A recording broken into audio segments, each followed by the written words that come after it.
Arbitre Rive-Sud, en collaboration avec Expérience Baseball, vous présente cette capsule d'arbitrage. Voici une capsule pour vous enseigner ou vous rappeler la façon d'appeler une balle ou une prise. Tout d'abord, voyons comment appeler une balle. Oh. Regardez bien la position de l'arbitre au marbre lorsque ce dernier rend sa décision. Lorsqu'il s'agit d'une balle, il demeure en position appelée barré ou lock le temps d'avoir le bon rythme, puis donne sa décision à voix haute avant de se relever. Pour ce qui est d'appeler une prise, la façon est un peu différente. On reste en position barré ou lock le temps d'avoir le bon rythme.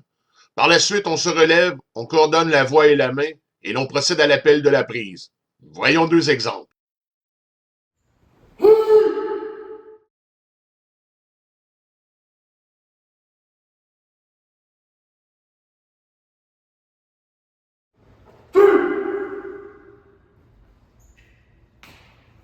Voici la gestuelle pour appeler une prise.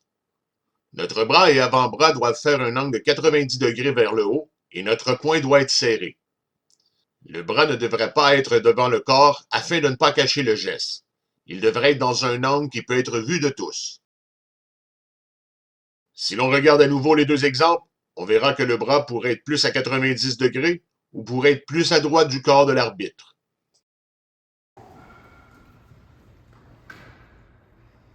S'il s'agit d'une prise sur élan, il est inutile d'utiliser la voix pour annoncer la prise. Seul le geste du bras est nécessaire.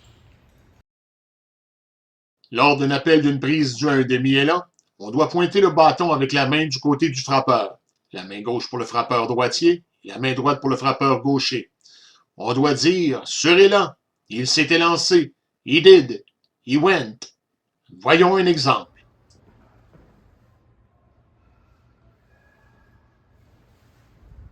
Yes, he did! That's a strike! Il vous est permis d'avoir un geste différent pour différencier la troisième prise sur décision des deux premières. Appeler une prise de côté comme dans les ligues majeures est à éviter, surtout pour les jeunes arbitres sans expérience. Si vous le faites, assurez-vous de ne pas tourner la tête vers le bras qui pointe la prise. Regardez le jeu. Voici les points importants à appliquer lorsqu'on appelle une balle ou une prise. Premièrement, on doit démontrer de la confiance physique et vocale dans notre décision. On ne devrait pas avoir l'air gêné d'appeler une balle ou une prise. Il ne faut pas non plus exagérer vocalement dans notre appel. Bien que ce ne soit pas requis, on devrait numéroter nos balles et nos prises. Exemple, ball 1, strike 2, balle 2, prise 1. Pour ne rien manquer, on devrait toujours regarder le jeu devant nous lorsqu'on appelle une balle ou une prise. Le plus important avant d'appeler le lancer est d'avoir le bon rythme, communément appelé le timing. Le fait d'annoncer un lancer trop rapidement aura pour effet d'être plus susceptible à rendre une mauvaise décision. Par contre, si on attend trop longtemps avant de rendre notre décision, on donnera l'impression d'être influencé par la foule. Si vous appliquez ces conseils, il vous sera plus facile de faire accepter vos décisions.